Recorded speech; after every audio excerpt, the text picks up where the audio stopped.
صدر ٹرمپ کا کہنا ہے کہ افغانستان نے اگر بگرام ایئر بیس امریکہ کے حوالے نہ کیا تو نتائج بہت برے ہوں گے، جبکہ طالبان نے یہاں پر کہہ رکھا ہے کہ وہ امریکہ کے ساتھ معاشی اور تجارتی تعلقات تو بڑھانا چاہتے ہیں مگر بگرام ایئر بیس کسی صورت امریکہ کے حوالے نہیں کریں گے۔ اب دونوں فریقین اپنے موقف پر ڈٹے ہوئے ہیں اور معاملہ جنگ کی جانب بڑھتا ہوا نظر آ رہا ہے۔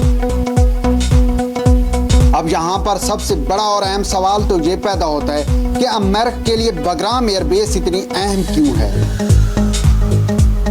کیا بگرام ایئر بیس کے لیے امریکہ دوبارہ افغانستان پر حملہ کر سکتا ہے؟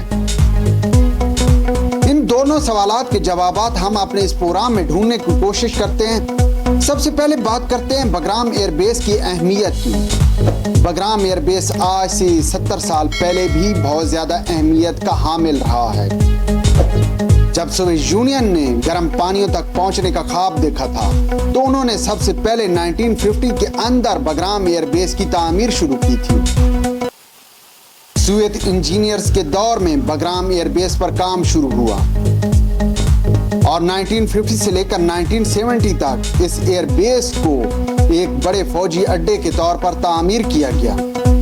جب سرخ فوجیں افغانستان کے اندر داخل ہوئی تو سرخ فوجوں نے افغانستان کا کنٹرول حاصل کرنے کے لیے بگرام ایئر بیس کو اپنا ہیڈ کوارٹر بنایا۔ جب افغانستان کے اندر امریکن فوجیں داخل ہوئی تو امریکن فوجوں نے بھی اسی جگہ کو اپنے ہیڈ کوارٹر کے طور پر چنا۔ اب بگرام صرف ایک ایئر بیس نہیں بلکہ ایک شہر ہے جہاں پر ایک بہت بڑا فوجی اڈا موجود ہے، اس کے ساتھ ساتھ ایک ہسپتال، ایک جیل۔ یہ امریکن فوجوں نے اپنے افغانستان کی موجودگی کے اندر یہاں پر تعمیر کی ہے۔ یہاں پر بیک وقت 40,000 سے زائد فوجیوں کے ٹھہرنے کی جگہ موجود ہے۔ بگرام ایئر بیس کابل سے شمال کی جانب 60 کلومیٹر کے فاصلے پر صوبے پروان کے اندر موجود ہے۔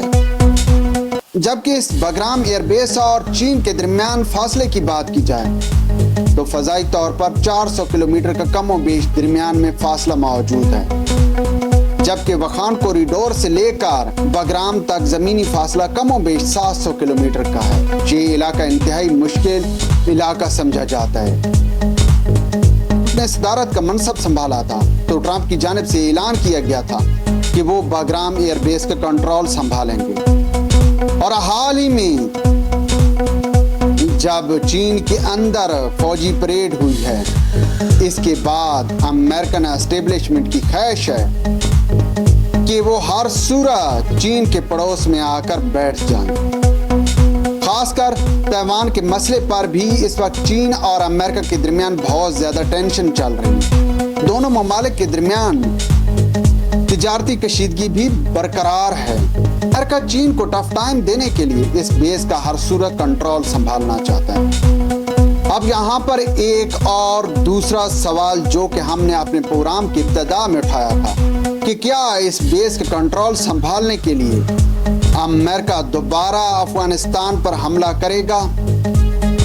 اس حوالے سے ایک صحافی نے کچھ گھنٹے پہلے صدر ٹرمپ سے سوال کیا کہ کیا بگرام ایئر بیس کا کنٹرول سنبھالنے کے لیے زمینی آپریشن کا آپشن موجود ہے یا فوجی آپریشن کا آپشن موجود ہے، تو ٹرمپ نے اس حوالے سے کوئی بات نہیں کی۔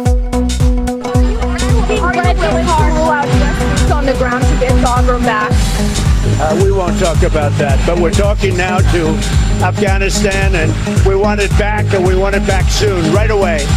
And if they don't do it, you're going to find out what I'm going to do. فی الوقت دونوں ممالک کے درمیان مذاکرات جاری ہیں، لیکن جہاں تک بگرام ایئر بیس کی بات ہے تو اس معاملے پر ٹرمپ انتظامیہ اپنے موقف پر ڈٹی ہوئی ہے، لیکن جہاں تک براہ راست فوجی آپریشن کی بات ہے تو اس بار ٹرمپ انتظامیہ کسی صورت افغان طالبان کے ساتھ پنگا لینے کے بارے میں نہیں سوچیں گے۔ ہاں، افغانستان کے اندر حالات خراب ہو رہے ہیں اور افغان طالبان کے خلاف باقاعدہ طور پر مزاحمت دیکھنے کو مل رہی ہے، اور ایسے نظر آ رہا ہے کہ مستقبل قریب میں افغان طالبان اور افغانستان کے اندر موجود دیگر دھڑے آپس میں ایک بار پھر دستوں گریباں ہوں گے، اور ایسی صورت میں امریکہ خاموشی سے آ کر بگرام ایئر بیس کا کنٹرول سنبھال لے گا۔